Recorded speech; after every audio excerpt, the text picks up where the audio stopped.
નમસ્કાર, ગ્રાઉન્ડ રિપોર્ટમાં આપનું સ્વાગત છે। હું છું આપની સાથે સંધ્યા। મેઘરાજાને ખેડૂતો વિનવી રહ્યા છે અને મેઘરાજા પધરામણી નથી કરતા, પરંતુ આજથી માહોલ થોડો બદલાયો છે। અમરેલીમાં આજે વરસાદી માહોલ છવાયો છે। ખાંભા, સાવરકુંડલા અને રાજુલા તાલુકાના અનેક ગ્રામ્ય વિસ્તારોમાં વરસાદી ઝાપટા પડ્યા। ખોડિયાણા, આદસંગ, થોડી, બાઢડા, મોટા આગરિયા, નવા આગરિયા અને ઝાપોદર સહિતના ગામોમાં વરસાદથી વાતાવરણમાં ઠંડક પ્રસરી। શહેરી વિસ્તારમાં પણ ઝરમર ઝરમર વરસાદ વરસતા લોકોને ગરમીમાંથી રાહત મળી। લાંબા સમયથી વરસાદની રાહ જોઈ રહેલા ખેડૂતોમાં હવે સારા વરસાદની નવી આશા જાગી છે। અમરેલીના રાજુલા પંથકમાં વરસાદી માહોલ છવાયો। હવામાન નિષ્ણાતની આગાહી બાદ રાજુલા શહેરમાં વરસાદ છે। રાજુલા પંથકમાં વરસાદથી ખેડૂતોમાં આનંદની લાગણી છે। રાજુલા શહેરમાં અને ગ્રામ્ય વિસ્તારોમાં વરસાદી ઝાપટા પડ્યા। અમરેલીના લીલિયા પંથકના ગ્રામ્ય વિસ્તારોમાં પણ આજે વરસાદ વરસ્યો। આસપાસના ગ્રામ્ય વિસ્તારોમાં વરસાદી માહોલ છવાયો। બપોર બાદ વાતાવરણમાં અચાનક જ પલટો આવતા વરસાદી ઝાપટા પડ્યા। વરસાદથી ગરમી અને બફારામાંથી લોકોને રાહત મળી છે। ચોમાસાની સક્રિય શરૂઆતથી વાવણીની આશા મજબૂત બની છે। ભરૂચ જિલ્લામાં વરસાદી માહોલ। અંકલેશ્વર સુરત નેશનલ હાઈવે પર ભારે વરસાદ। રોડ પર વરસાદના કારણે વિઝિબિલિટી ઘટી ગઈ। પવન સાથે વરસાદના કારણે વાતાવરણમાં ઠંડક પ્રસરી છે। તાપી જિલ્લામાં વરસાદી માહોલ છવાયો। વ્યારા, વાલોડ, સોનગઢ, ડોલવણમાં પણ વરસાદ છે। તાપીના વાલોડમાં 2 ઇંચ વરસાદ, વાદળછાયું વાતાવરણ અને વચ્ચે હળવા વરસાદી ઝાપટા પડ્યા। વરસાદના કારણે વાતાવરણમાં ઠંડક પ્રસરી। છેલ્લા કેટલાક દિવસોથી લોકો ભારે ગરમીથી પરેશાન થઈ રહ્યા હતા અને ત્યારે જિલ્લામાં અનેક વિસ્તારોમાં વરસાદી માહોલ સર્જાતા વાતાવરણમાં ઠંડક પ્રસરી, જેના કારણે લોકોને ગરમીથી રાહત મળી છે। વાલોડ તાલુકામાં 2 ઇંચ જેટલો વરસાદ પડતા લાંબા સમયથી વરસાદની કાગડોળે રાહ જોઈ રહેલા ખેડૂતોમાં ખુશી છવાઈ। તો અમદાવાદના કેટલાક વિસ્તારોમાં વરસાદ। બોપલ, પ્રહલાદનગરમાં વરસાદ। ઘુમા, શીલજમાં પણ વરસાદી ઝાપટો પડ્યો। અમદાવાદમાં વાદળછાયું વાતાવરણ રહેવાની હવામાન વિભાગે આગાહી કરી હતી। મોડી સાંજે વાતાવરણમાં એકાએક પલટો આવ્યો। વાતાવરણમાં પલટા બાદ વરસાદ પણ શરૂ થયો। તો જૂનમાં હાથ તાળી આપી હવે જુલાઈમાં તો દગો નહીં દેને મેઘરાજા। જૂનમાં જે ઘટ છે તે જુલાઈમાં સારો વરસાદ પડે તો સરભર થઈ શકે। 2 જુલાઈથી ધમધોકાર વરસાદ વરસવાની આગાહી છે। મહારાષ્ટ્ર, મુંબઈમાં મેઘાનો ફરી ધોધમાર રાઉન્ડ જોવા મળ્યો છે। મહારાષ્ટ્રના કેટલાય વિસ્તારોને જળ તરબોળ કર્યા છે, પણ ગુજરાતનો તાત હજુ પણ વરસાદ માટે તરસી રહ્યો છે। 48 કલાક બાદ જો મેઘો નહીં તૂટી પડે તો ખેડૂતો તૂટી જશે।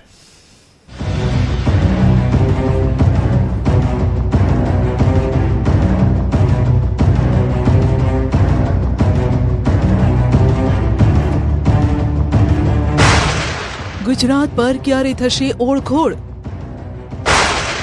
શું 2 દિવસ બાદ માહોલ જામશે? ગુજરાતમાં મેઘો રાહ જોવડાવી રહ્યો છે। લાંબી રાહ। ખેડૂત આકાશ તરફ જોઈ જોઈને થાક્યો, પરંતુ જૂનના અંતમાં પણ મેઘ જમાવટ નથી કરી રહ્યો। બીજી તરફ માયાનગરી પર મેઘો ફરી ઓળખોળ થયો છે। સિઝનમાં બીજી વાર મેઘાની મુંબઈમાં તોફાની બેટિંગ જોવા મળી। માયાનગરીની રફતારને ફરી મેઘરાજાએ બ્રેક લગાવી દીધી।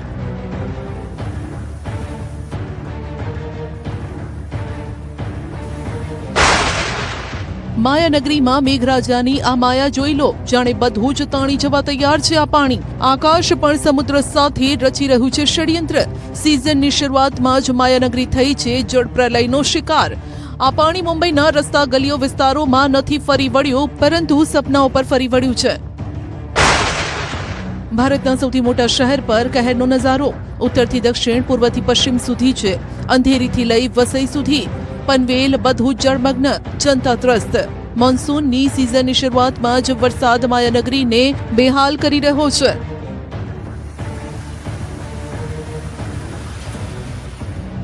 ક્યારેય ન રોકાતું મુંબઈ પાણીના એક પ્રવાહથી થંભી ગયું છે। કેટલાય વિસ્તારોમાં મેઘો મુશ્કેલી લઈને આવ્યો છે।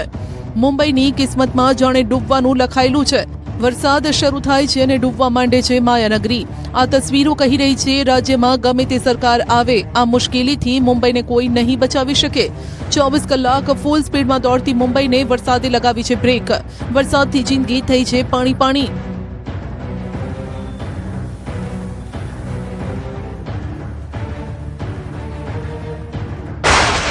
કેમ થાય છે આવું વારંવાર? કેમ વરસાદમાં ડૂબવા માંડે છે માયાનગરી? રંગબેરંગી શહેર મુંબઈ, તેની પોતાની જિંદગી છે, તેનો પોતાનો આગવો મિજાજ છે, ઝૂંપડપટ્ટી પણ છે અને બોલિવૂડની ઝાકમઝોડ પણ છે. પણ આ બધા વચ્ચે પાણીનો પ્રવાહ જ્યારે શહેર વચ્ચેથી પસાર થાય છે ત્યારે રસ્તા ઉપર વહે છે. 24 કલાક દોડતું શહેર થંભી જાય છે. ડૂબતા મુંબઈ શહેરનો આ નજારો જોઈ લો. ચોમાસું આવ્યું નથી કે માયાનગરીમાં જિંદગીની રફતારને બ્રેક વાગી નથી. ઝૂંપડપટ્ટી હોય કે પછી પોશ વિસ્તાર, બધું જ ડૂબી જાય છે આ પાણીમાં.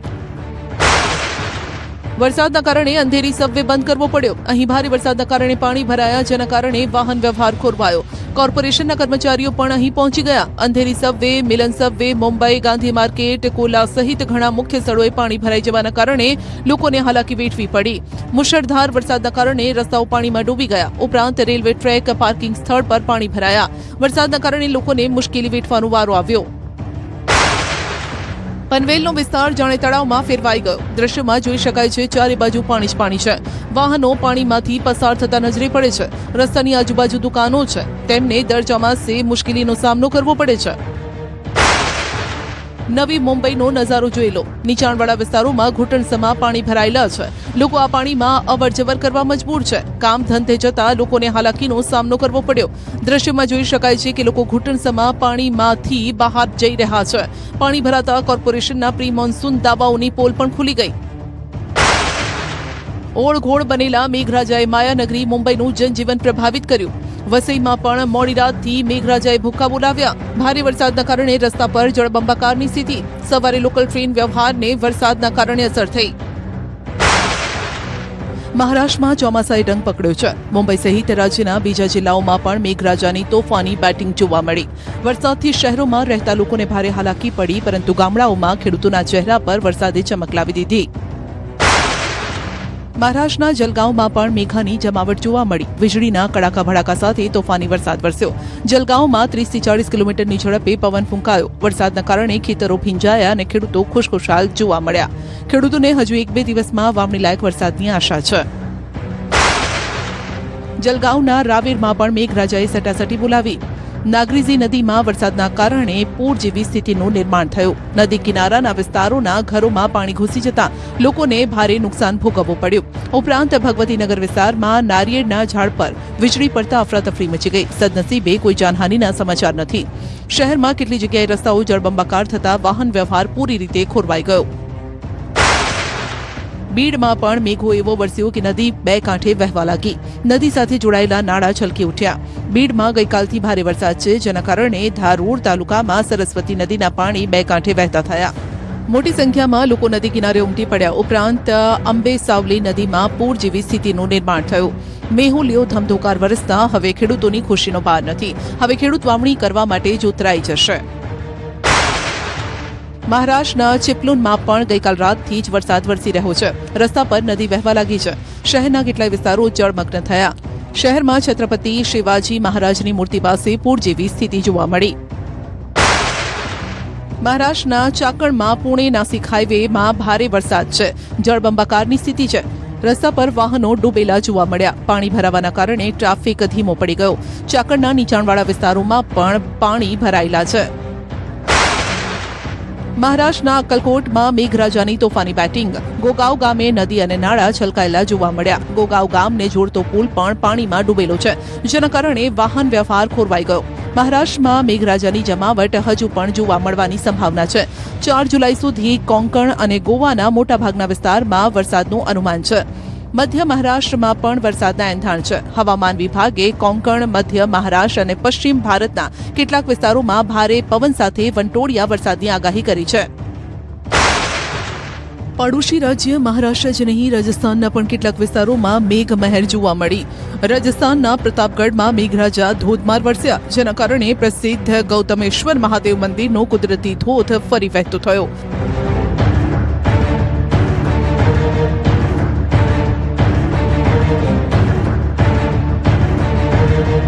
આ મનમોહક કુદરતી નજારાને માણવા માટે પ્રવાસીઓ ઉમટી પડશે. વરસાદ વરસતા હવે ખેડૂતોએ મકાઈ અને સોયાબીન જેવા ખરીફ પાકોની વાવણી શરૂ કરી છે.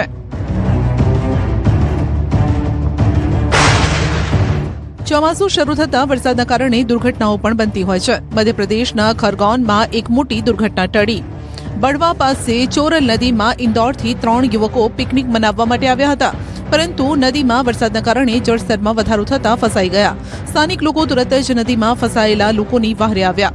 સ્થાનિક યુવકોએ પોતાના જીવની પરવા કર્યા વિના બેલ્ટ, રૂમાલ, દોરડા જોડીને માનવ સાંકળ બનાવી એક પછી એક તમામ 3 યુવકોને હેમખેમ બહાર કઢાયા. પૂર્વોત્તરમાં ચોમાસું શરૂ થતા તબાહી શરૂ થઈ ગઈ. આસામ અને અરુણાચલ પ્રદેશમાં તોફાની વરસાદના કારણે નદીઓએ રૌદ્ર રૂપ ધારણ કર્યું. પૂરના પ્રકોપના કારણે હાહાકાર જોવા મળ્યો. આસામમાં આફતનું પૂર. મેઘરાજાએ એવી બેટિંગ કરી કે નદીઓ તોફાની બની ગઈ. ચિરાંગ જિલ્લામાં ભારે વરસાદના કારણે અનેક ગામડાઓ બેટમાં ફેરવાયા. શહેરી વિસ્તારોમાં પણ પૂર જેવી સ્થિતિનું નિર્માણ થયું. બિજનીમાં કેટલાક ગામોમાં જળબંબાકારની સ્થિતિ સર્જાઈ. આઈ નદીના પૂરના પાણી અનેક ગામમાં ફરી વળ્યા. અરુણાચલ પ્રદેશમાં પણ ભારે વરસાદ અને પૂરના કારણે કેટલાય જિલ્લા પ્રભાવિત થયા. અરુણાચલ પ્રદેશથી ડરાવનારા દ્રશ્યો સામે આવ્યા. વરસાદ અને ભૂસ્ખલનના કારણે કેટલાક વિસ્તારોમાં તબાહી મચી ગઈ. ભારે વરસાદના કારણે પૂર્વ કામેંગ અને કેસાંગ જિલ્લાને જોડતો પુલ ધોવાઈ ગયો, જેના કારણે અરુણાચલ પ્રદેશનો 6 જિલ્લા સાથેનો જમીની સંપર્ક કપાઈ ગયો. હવામાન વિભાગે આગામી 2 થી 3 દિવસ અરુણાચલ પ્રદેશમાં ભારે વરસાદની ચેતવણી આપી છે.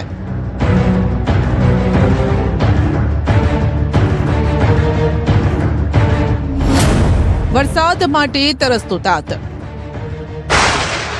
48 કલાક બાદ પડશે ધોધમાર.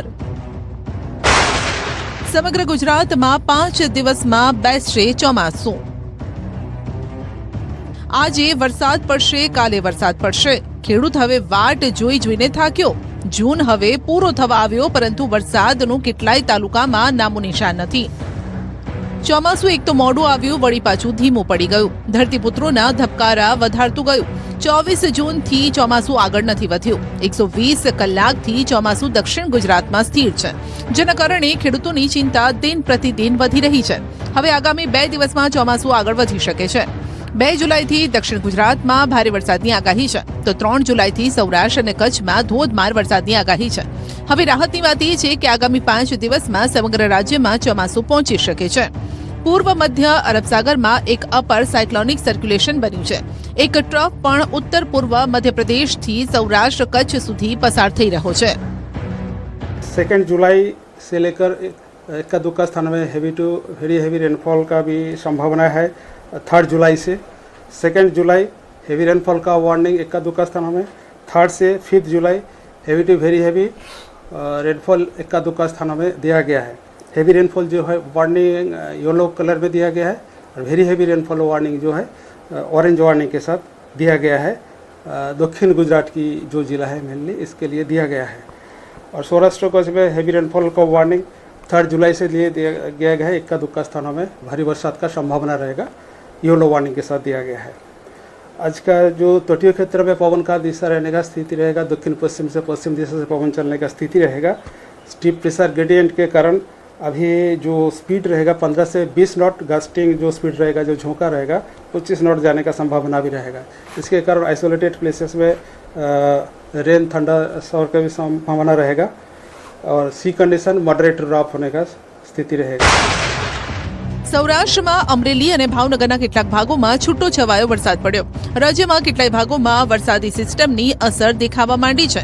ખાંભા, સાવરકુંડલા અને રાજુલા તાલુકાના અનેક ગ્રામ્ય વિસ્તારોમાં વરસાદી ઝાપટા પડ્યા.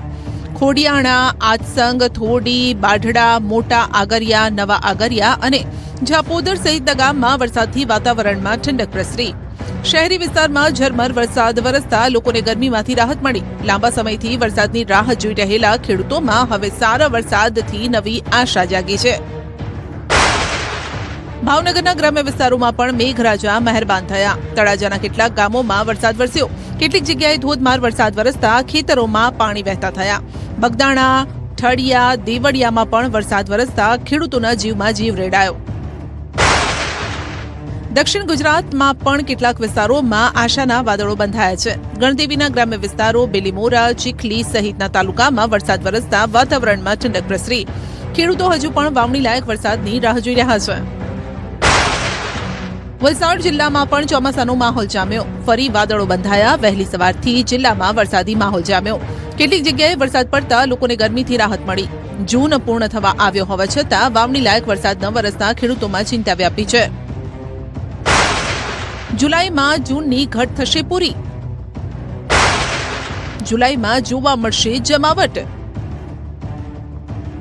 રાજ્યમાં ચોમાસાની ધીમી શરૂઆત વચ્ચે વરસાદની મોટી ઘટ નોંધાઈ છે. 28 જૂન સુધી રાજ્યમાં માત્ર 22.91 મિલીમીટર વરસાદ નોંધાયો, જે છેલ્લા 12 વર્ષમાં આ સમયગાળાનો સૌથી ઓછો વરસાદ છે. વર્ષ 2016માં આ જ સમયગાળામાં 29.57 મિલીમીટર વરસાદ નોંધાયો હતો, જ્યારે કે ગયા વર્ષે એવરેજ 279 મિલીમીટર વરસાદ નોંધાયો. હવામાન વિભાગના જણાવ્યા મુજબ હજુ સુધી ચોમાસું સક્રિય નથી થયું. આગામી દિવસોમાં વરસાદની રાહ જોવાઈ રહી છે. બંગાળની ખાડી પર નજર છે. અંબાલાલનું માનીએ તો 48 કલાક બાદ બંગાળની ખાડીમાં લો પ્રેશર સર્જાશે, જેના કારણે ધોધમાર વરસાદના એંધાણ છે. અંબાલાલની આગાહી છે કે 2 થી 4 જુલાઈ દક્ષિણ ગુજરાતમાં ભારે વરસાદની સંભાવના છે. ઉપરાંત મેઘો સૌરાષ્ટ્ર અને ઉત્તર ગુજરાતને પણ ધમરોળશે. સૌરાષ્ટ્રના દક્ષિણ સૌરાષ્ટ્રના ભાગો, સૌરાષ્ટ્રના અન્ય ભાગોમાં વરસાદ થવાની શક્યતા રહેશે. આ ઉપરાંત દક્ષિણ ગુજરાતના ભાગોમાં પણ વરસાદ થવાની શક્યતા રહેશે. આ ઉપરાંત પંચમહાલના ભાગોમાં અને વડોદરાના કેટલાક ભાગોમાં પણ હવામાનમાં પલટો આવે અને ક્યાંક ક્યાંક વરસાદ થઈ શકે. તારીખ 2-3 જુલાઈએ બંગાળના ઉપસાગરમાં એક સિસ્ટમ બનતા તે સિસ્ટમની અસર તારીખ 4-5 સુધીમાં ગુજરાતના ભાગોમાં થવાની શક્યતા રહે, જેના લીધે મધ્ય ગુજરાતના ભાગો, મહીસાગરના ભાગો, કેટલાક ભરૂચના ભાગો અને પૂર્વ ગુજરાતના કેટલાક ભાગોમાં ભારેથી ભારે વરસાદ થવાની શક્યતા રહે. જુલાઈની 5 જુલાઈ સુધીમાં દક્ષિણ ગુજરાતના ભાગોમાં પણ ભારે વરસાદ થવાની શક્યતા રહે. જુલાઈના પ્રથમ સપ્તાહ અને બીજા સપ્તાહની શરૂઆત સુધીમાં તો લગભગ દક્ષિણ ગુજરાતના ભાગોમાં ભારેથી ભારે વરસાદ થતાં પૂરની સ્થિતિ બની શકે. સૌરાષ્ટ્રના ઘણા ભાગોમાં પણ વરસાદ થવાની શક્યતા રહે. સિસ્ટમ મજબૂત હોય તો જ ભાગોમાં પણ ભારે વરસાદ થવાની શક્યતા રહે. જૂન તો કોરો ધાકોર ગયો. હવે જુલાઈમાં ખેડૂતોને આશા છે. ખેડૂત હવે મેઘરાજાને 2 હાથ જોડીને વિનવી રહ્યો છે કે હવે વરસ મેહુલિયા, કેમ કે હવે જો નહીં વરસે તો ખેડૂત પોતાના રોટલા કેવી રીતે કાઢશે. નર્મદામાં ઉલટી ગંગા વહી. સામાન્ય લોકો, વેપારીઓ, અપરાધીઓના ઘર અને દુકાનો પર ફરતું બુલડોઝર આ વખતે અધિકારીઓના કરોડોના બંગલાઓ પર ફરી વળ્યું. એ પણ 70 વર્ષે, જેનું કારણ જાણીને તમે પણ વિચારમાં પડી જશો અને કહેશો કે ये क्या हो रहा है और क्यों हो रहा है.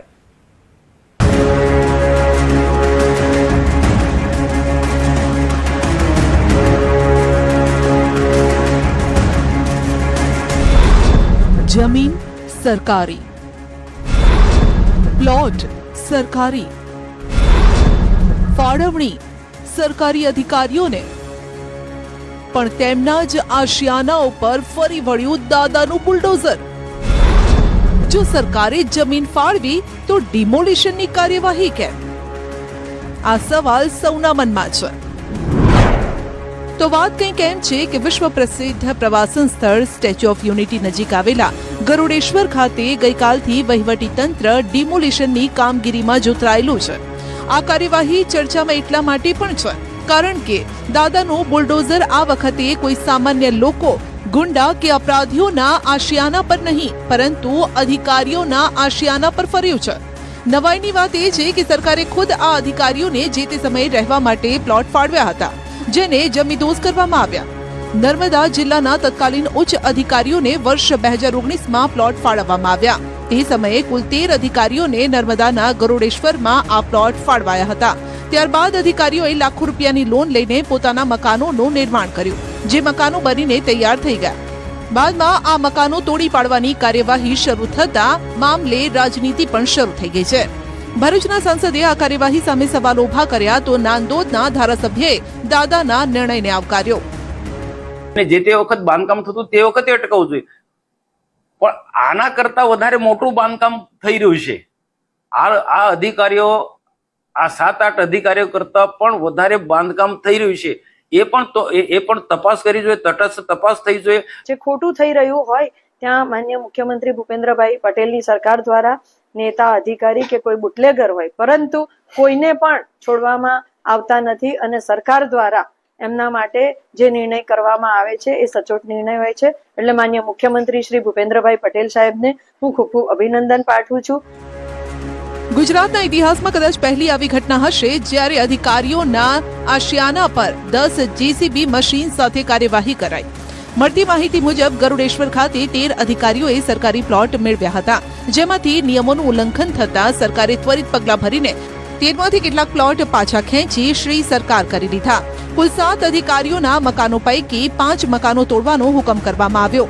પ્રથમ દિવસે 1 મકાન જમીદોસ કરાયું, જ્યારે આજે એટલે કે બીજા દિવસે 4 મકાનો તોડી પાડવાની કાર્યવાહી કરાઈ. ડિમોલિશનની કાર્યવાહી જે અધિકારીઓના ઘર પર કરાઈ તેમના નામ આ મુજબ છે: તત્કાલીન પ્રાંત અધિકારી અને હાલ અધિક કલેક્ટર ડી.કે. ભગત, તત્કાલીન ચૂંટણી અધિકારી નર્મદા અને હાલ સચિવાલય ગાંધીનગર ખાતે ફરજ બજાવતા એમડી મીડિયા, તત્કાલીન મામલતદાર અને નિવૃત્ત વી.વી. મચાર, તત્કાલીન ટાઉન પ્લાનર નર્મદા અને હાલ સિનિયર ટાઉન પ્લાનર અવોર્ડ શાખા ગાંધીનગર એચ.વી. ગામિત, તત્કાલીન પ્રાંત અધિકારી ડેડિયાપાડા સ્વર્ગસ્થ ડી.એન. ચૌધરી, જ્યારે કે આર.એમ. ચૌધરી. તો 2 અધિકારીઓ આર.વી. બારિયા અને લક્ષ્મણસિંહ ડિંડોર સમયસર કોર્ટમાંથી સ્ટે લઈ આવ્યા અને તેઓ આ કાર્યવાહી રોકવામાં સફળ રહ્યા. જો કે સ્ટે સિવાયના બાકીના તમામ મકાનો અને બંગલા ઉપર તંત્રએ બુલડોઝર ફેરવવાની કામગીરી યથાવત રાખી છે. નર્મદા જિલ્લાના કેવડિયા ખાતે એક ઐતિહાસિક નિર્ણય લેવામાં આવ્યો છે, જે સરકારે આપેલી જમીન સરકાર પાછી લઈ રહી છે. તમે જોઈ શકો છો તેમ કે જે આ ગરડેશ્વર પાસે આવેલ આ પ્લોટ સરકારે જ ફાળવવામાં આવ્યા હતા.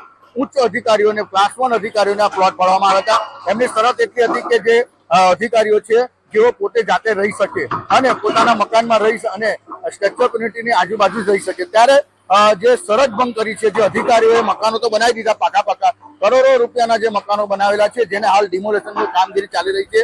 કહી શકાય કે જે આ શરત ભંગ એવી છે કે જે તે સમયે જે જમીન ફાળવવામાં આવી હતી ત્યારે એના બાંધકામની મર્યાદા હતી કે આટલા સમયમાં બાંધકામ થવું જોઈએ અને આ બાંધકામ કર્યા બાદ એ જાતે રહી શકે, એને ભાડે પણ ના આપી શકે. પરંતુ અનેક કેટલા અધિકારીઓ જે ક્લાસ 1 અધિકારીઓ જેઓ મકાનો બનાવી દીધા અને ભાડે આપવા જતા આજે શરત ભંગ થઈ છે. અને શરત ભંગને લઈ એસઓયુ સત્તા મંડળ દ્વારા આ તમામ જે જગ્યા આપેલી હતી જે પરત લેવામાં આવી છે. સ્ટેચ્યુ ઓફ યુનિટી બનતા જમીનનો ભાવ ઉંચકાયો છે. 11 જેટલા તત્કાલીન ઉચ્ચ અધિકારીઓને તત્કાલીન કલેક્ટર આર.એસ. નીનામા દ્વારા વર્ષ 2019માં આ પ્લોટ ફાળવાયા હતા. નર્મદા જિલ્લામાં ફરજ બજાવતા અધિકારીઓને પ્લોટની ફાળવણી કરાઈ હતી, ત્યારે કેટલીક શરત પણ મૂકવામાં આવી હતી, જેનો ભંગ થતો હોય તેવું કારણ સામે આવ્યું છે.